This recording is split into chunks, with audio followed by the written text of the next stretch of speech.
పాత ప్రభుత్వంలో లేని లోట్లు కేవలం ఈ ప్రభుత్వం వచ్చిన 30 రోజులకే 30-40 రోజులకే ప్రజలకు అర్థమైపోయింది. ప్రజలు తీవ్రంగా ఇబ్బంది పడుతున్నారు. దాన్ని బట్టి గత ప్రభుత్వం మన కేటీఆర్ గారు హైదరాబాద్ ఐటీ మినిస్టర్, మున్సిపల్ శాఖ మినిస్టర్ ఉన్నప్పుడు హైదరాబాద్ ఎంతో డెవలప్మెంట్ చేసుకుంటూ దావుస్ లాంటి వరల్డ్ లెవెల్లో కూడా ఇంగ్లీష్లో కానీ అత్యుత్తంగా ప్రపంచవ్యాప్తంగా పేరు పొందిన మన కేటీఆర్ గారు ఇప్పుడు ఉన్న మన రేవంత్ రెడ్డి గారు సీఎం మొన్న దావుస్కి వెళ్ళారు. మన హైదరాబాద్ గురించి అక్కడ వెళ్ళి దావుస్లో చర్చిస్తున్నారు. ఏమనగా ఇప్పుడు కాల్వ నాలా పునరుద్ధీకరణ అని కొత్త డెవలప్మెంట్ చేద్దామని అక్కడ కూర్చొని దావుస్లో కూర్చొని ప్లానింగ్ చేసి దాంతో ఒక ఇంకా 2-3 సార్లు సమీక్ష చేసి డెవలప్మెంట్ చేద్దామని ఆలోచన చేస్తుండే. అక్కడ కూర్చొని హైదరాబాద్లో కూర్చొని అక్కడ వాళ్ళకి ఏం తెలుస్తుంది, హైదరాబాద్ వచ్చి వాళ్ళకు ప్లానింగ్ తెలియదు, ఏం తెలియదు. ఈయన అక్కడ పోయి ప్లాన్ చేసి ఇంకా నేను డెవలప్మెంట్ చేస్తా అది చేస్తా అంటే ఇంకా ఇప్పుడున్న గవర్నమెంట్ రేవంత్ రెడ్డి గారు సీఎం అయినప్పటి నుంచి ఇప్పుడు ఒక దగ్గర ఇంకో నెక్స్ట్ ఫిబ్రవరి ఒక 1 వీక్ అయిపోయిందే. దాని తర్వాత 100 డేస్ అయిపోతాయి. వీళ్ళు 6 స్కీమ్లలో ఒక స్కీమ్ బస్ అనేది ఒక స్కీమ్ తీశారు లేడీస్కి, ఉచిత బస్ అని. ఇప్పుడు మనం చూస్తున్నాం తెలంగాణ వ్యాప్తంగా ఉచిత బస్ స్కీమ్ ఎలా డెవలప్మెంట్ అయింది, ఎంత మంచి డెవలప్మెంట్, ఎంత మంచిగా మహిళలకు ఐక్యమత్యం అయింది, ఎంత మంచి గొడవ ఆడుతున్నారు వాళ్ళు. ఒకరికొకరు జుట్లు పట్టుకొని చెప్పులు తీసుకొని కొట్టుకుంటున్నారు. తెలంగాణ వ్యాప్తంగా బస్సు ఎక్కాలంటే మొగోళ్ళు భయపడుతున్నారు, ఆడవాళ్ళు కూడా స్టూడెంట్స్, కాలేజ్ స్టూడెంట్స్ కానీ కూడా వాళ్ళకు కూడా ఇబ్బంది అవుతుంది. ఎవరు కూడా నిలబడలేక బస్సు ఎక్కాలంటే భయం అయిపోయింది ఇప్పుడు అందరికీ. ఆడవాళ్ళు కానీ మగవాళ్ళు కూడా సీట్లు దొరకక ఇబ్బంది అవుతుంది.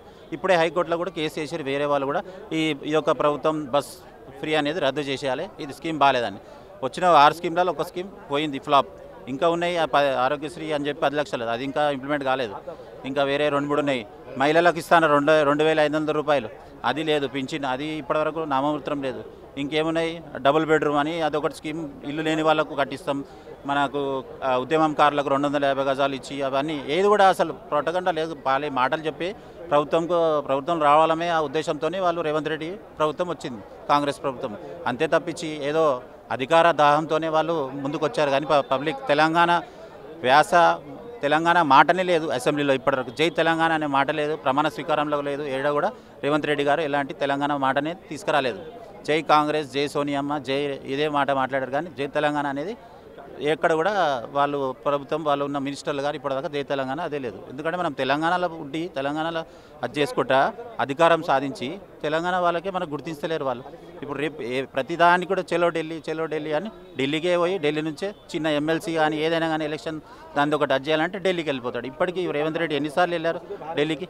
అందరు తెలంగాణ ప్రజలు కూడా చూసి ఆలోచిస్తారు. ఇప్పుడు అరే మేము ఎందుకు ఓటేసినాం కాంగ్రెస్కి అనే ఆలోచనలు పడ్డారు. రైతు బీమా అదంటే స్కీమ్లు కూడా ఇప్పటివరకు కూడా ఇంప్లిమెంట్ కాలేదు, రుణమాఫీ కాలేదు. అసలు వాళ్ళు చెప్పిన దాంట్లో ఏది కూడా అసలు సరైన దాని మీద వాళ్ళు నడవట్లేదు. రేవంత్ రెడ్డి గారిది అసలు ఏది కూడా చంద్రబాబు నుంచి వచ్చిన అతను రేవంత్ రెడ్డి బినామీ ఓరు చంద్రబాబు బినామీ.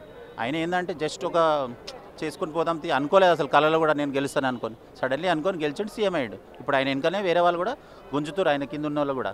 ఎవరు కూడా డైజెషన్ అయితే లేదు రేవంత్ రెడ్డి సీఎం అవుతానని. వాళ్ళ పార్టీ వాళ్ళే పెద్ద సీనియర్ నాయకులు కూడా వాళ్ళని కొంచెం ఉంచి ఎప్పుడు ఈ 6 నెలల్లో ఏమైనా కావచ్చు చెప్పలేము.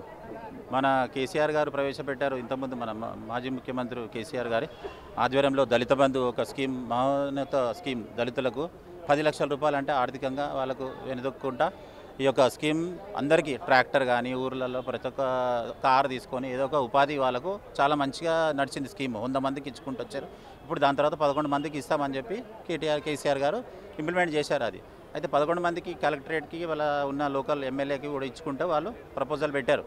దాని తర్వాత మనకు కోడ్ వచ్చింది, ఎలక్షన్ కోడ్ వచ్చిన తర్వాత దాన్ని స్టాప్ చేశారు. చలో ఎలక్షన్ కోడ్ తర్వాత ఎలక్షన్లో మనకు 39 సీట్లు వచ్చినాయి, వాళ్ళకి 65 సీట్లు వచ్చినాయి. అది ఓకే. కాకపోతే ఇప్పుడున్న రేవంత్ రెడ్డి సీఎం ఏమన్నారంటే దళిత బంధు పేరు మార్చి డాక్టర్ బిఆర్ అంబేద్కర్ పేరు పెట్టుకుంటే 12 లక్షల రూపాయలు ఇస్తున్నారు. దాన్ని మాట లేదు, దాన్ని అసలేదు, ఇప్పటివరకు దాని గురించి మాట్లాడతలేదు. సరే పోనీ ఇంతకుముందున్న కేసీఆర్ గారు ఇచ్చారు, 10 లక్షల రూపాయలు ఇంప్లిమెంట్ అయ్యి కొంతమంది అకౌంట్లో పడ్డాయి. వాళ్ళకు కూడా ఎలాంటి అన్నీ స్టాప్ చేసి క్యూఆర్సీ కోడ్ కూడా వాళ్ళకున్న దాన్ని కూడా వాళ్ళు ఇంప్లిమెంట్ చేయలేక ఆపేస్తారు అన్ని. ప్రతి ఒక్క స్కీమ్ కేసీఆర్ గారి స్కీమ్లు, దళిత బంధు అనేది చాలా ఇంపార్టెంట్ స్కీమ్.